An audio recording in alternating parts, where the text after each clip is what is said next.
What's going on, guys? Welcome back to another Warframe video. Today I bring you the Hulk Smash build. So with this build, you can just, provide radiation damage all over the place, smash things, hit things, just be the Hulk, I guess.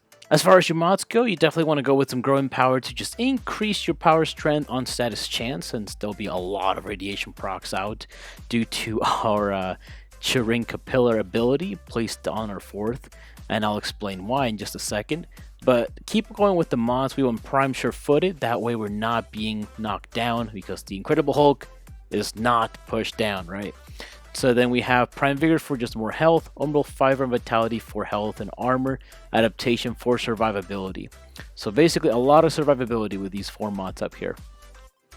Up next we have Blind Rage for just a lot of power strength, Hunter Adrenaline for energy, because we'll be spamming our 4th ability, right? The Chirin Capillary. And then we also want Rolling Guard to just be even tankier, to just avoid a lot of damage. And then last but not least, the best mod here that I can show you guys is Precision Intensify.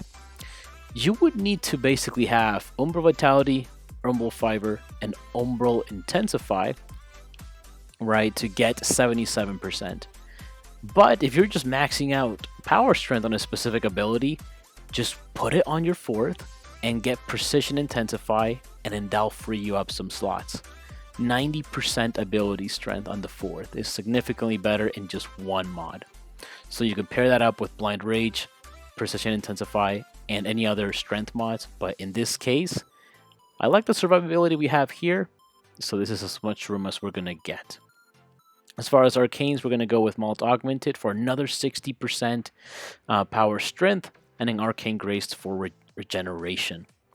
So basically we're maxing out our ultimate here, our Chirin Capillary ability. As far as the weapons go, the Incredible Hulk does not use guns, so we're going to use fists, the Furex Wraith to be more specific. And I would say use the Incarnon mode, because the 4th ability here, or the 4th section, Evolution 4, 40% chance of bleed on impact, status effect. So this is probably the most important one, because this is where all of the damage is going to come out of. So after you get that Incarnon mode, go ahead and get that started and start hitting things, right? This is the mods that we're going to be using for the Incarnon Furex Wraith, Amalgam Furex Body Count for that 15 seconds of combo duration. Sometimes it's tough to just get up to 6, but if they're tough enemies like, in Steel Path, it'll be pretty easy. But then you also do get the blast effects, so that's kind of cool. Then we want damage, and then this is how we're going to be reducing their armor with Shattering Impact. And then we have critical damage, critical chance, critical damage. And then I put Jiggler's Barbs. You don't have to put this here, you can put something else. I just really do like the Tendrils effect and how it opens them up for finishers. So if you want to trigger finishers at the same time as you're slamming things with your fists, that's another alternative. And then just the last few things as well, Topaz Archon Shards.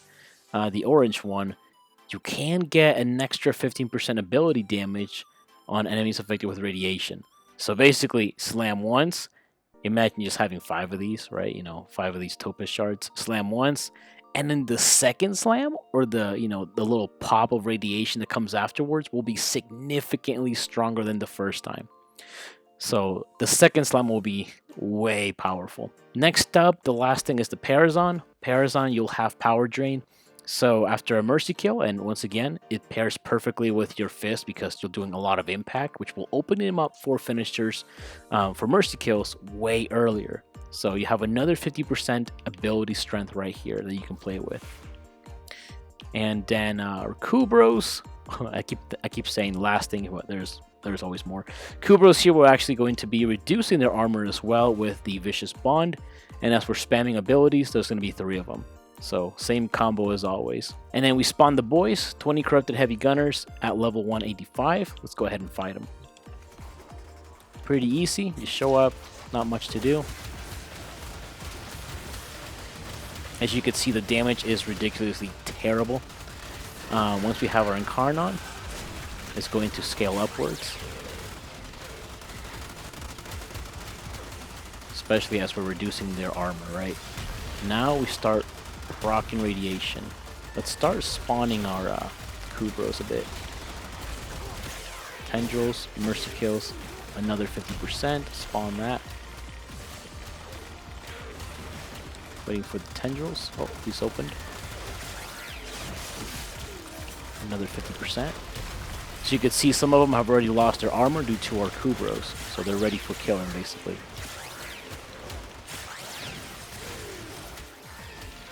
And then you also have your sand. So remember, you don't just have your 4 that you should be spamming. You also have your sand ability, right? So if you do notice that they're opened and not open, but if you do notice that they've lost their armor, you can just go ahead and finish them off, like this guy right here. You know, just finish that guy, or we can just finish this guy off.